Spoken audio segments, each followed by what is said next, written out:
Hey guys, how's it going? Welcome back to the channel. This is the MSI GF65 Thin. It's not a perfect laptop by any stretch of the imagination. It has its quirks, which I have covered in detail in previous videos. However, in my opinion, this laptop provided the best bang for the buck gaming experience at $1,000 in India. I called it the $1,000 gaming laptop for Indian buyers. Mainly because it came with one of the best value for money GPUs for a laptop, and that's the mobile variant of the GTX 1660 Ti packing 6GB of GDDR6 VRAM. It's accompanied with a pretty fast gaming CPU, an Intel Core i5-10500H featuring 6 cores and 12 threads. Now, despite being a pretty slim gaming laptop, MSI decided to run both the CPU and the GPU at full power, with the GPU running up to a fairly constant 80 watts, which is very impressive. In fact, the 80-watt GTX 1660 Ti was so impressive that it gave the 85-watt RTX 2060 Mobile a run for its money. Now, I agree that the CPU and the GPU pulling over 120 watts together at times probably wasn't the best idea, especially in this very thin chassis. But what this allows us is to look at how a fully powered GTX 1660 Ti Mobile performs in the latest AAA titles. You see, the RTX 3050 released for laptops features only 4GB of VRAM, which is half the capacity available in the desktop variant released recently.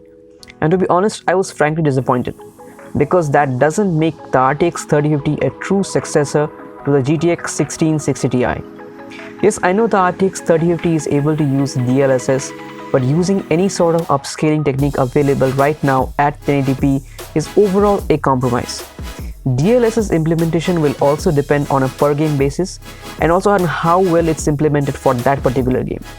And I can also counter by saying that all NVIDIA GPUs can use FSR or NIS for upscaling. The fact remains that 4GB of VRAM will be a limitation going forward. So let's see how this MSI GF65 with its 1660 Ti performs in some demanding AAA games. I'll be showing footage recorded using a camera, and if you want to see more games, then check out my full gaming review that I posted about 6 months ago. Alright, let's go. Let's start with God of War. Now, to demonstrate the benefit of having 6GB of VRAM, here you can see that I am using the original preset but with ultra textures, which can take up to 5.5GB of VRAM. What I want to imply is that texture resolution is one of the most important settings to make a game look good, and it does not essentially put much more stress on the GPU as long as the GPU has enough memory to load them. This way you can lower other settings to get higher FPS, but use ultra textures to still maintain a good image quality and all the details.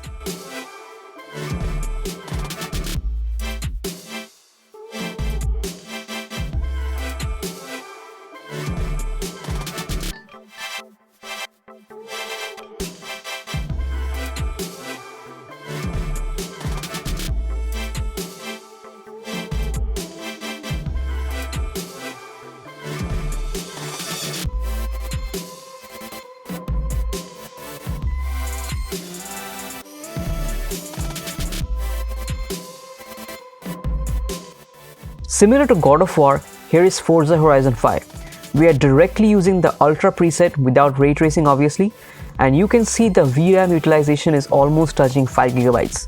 Now, we don't maintain constant 60 FPS, but we can easily lower down to high preset and get a constant 60 FPS, but still keep using ultra textures to enjoy the highly detailed recreation of Mexico in this game. Texture resolution makes a big difference in this game, higher the better.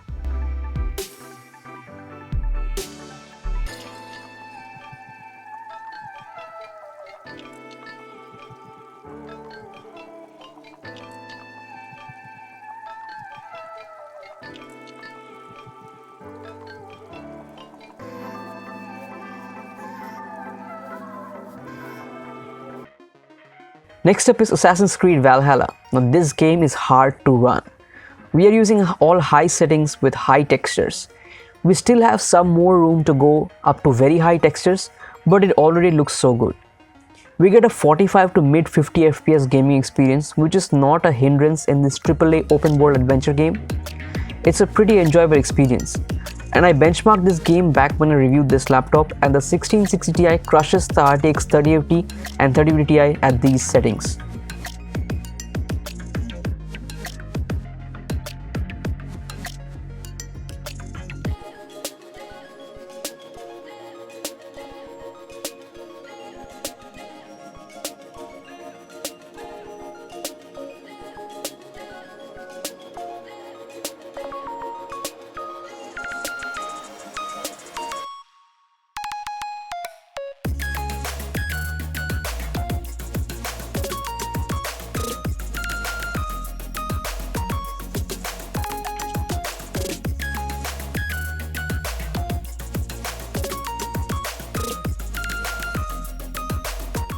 Next up is Red Dead Redemption 2.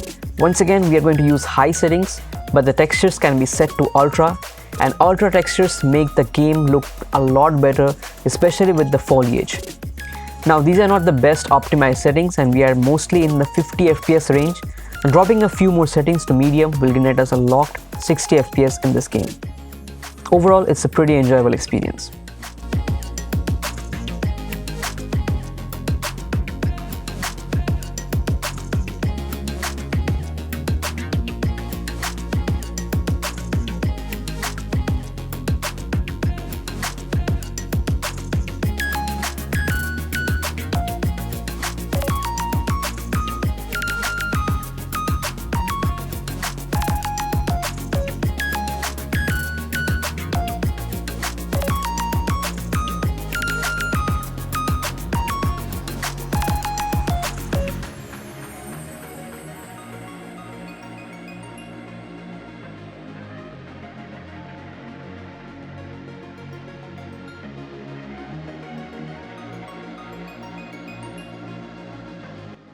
Now lastly, we gotta talk about GTA 5. Ain't no gaming performance test without this game, right?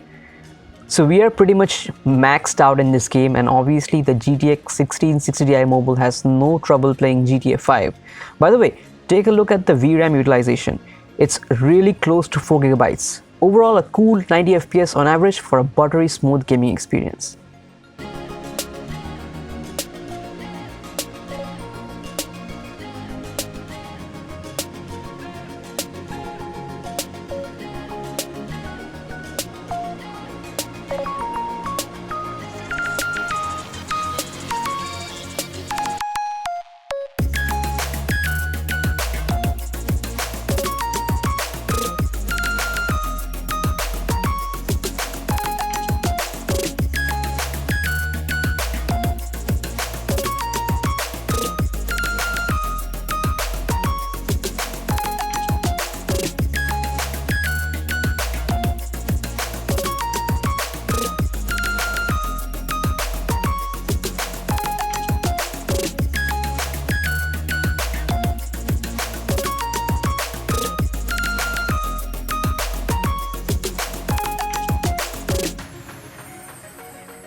So that's it for the game testing, guys. I did test more games in my full gaming review. Go check it out if you want.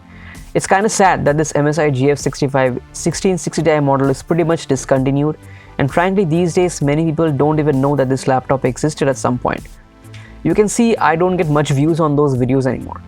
It's very rare to come by, and MSI has replaced it with a pretty, mediocre GF66 with a low 60-watt RTX 3080 Ti.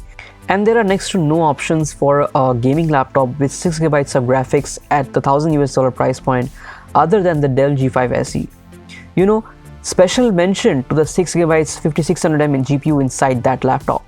And I know from experience that with driver updates, the RDNA 1 GPUs have improved by a lot right now. However, the aggressive pricing of the 5600M Dell G5 SE did shake up the market, unlike its successor, the RX 6600M, which is way too expensive in my opinion. I wish Dell would have sent me a unit for review, but alas. Now come on Nvidia, AMD, make something good that provides value and is future-proof for the budget gamer. Alright guys, that's all for this video. Thank you so much for watching. If you're looking for some value for money gaming laptops, they're all linked in the description. Definitely consider subscribing, and I'll catch you in the next one. Peace.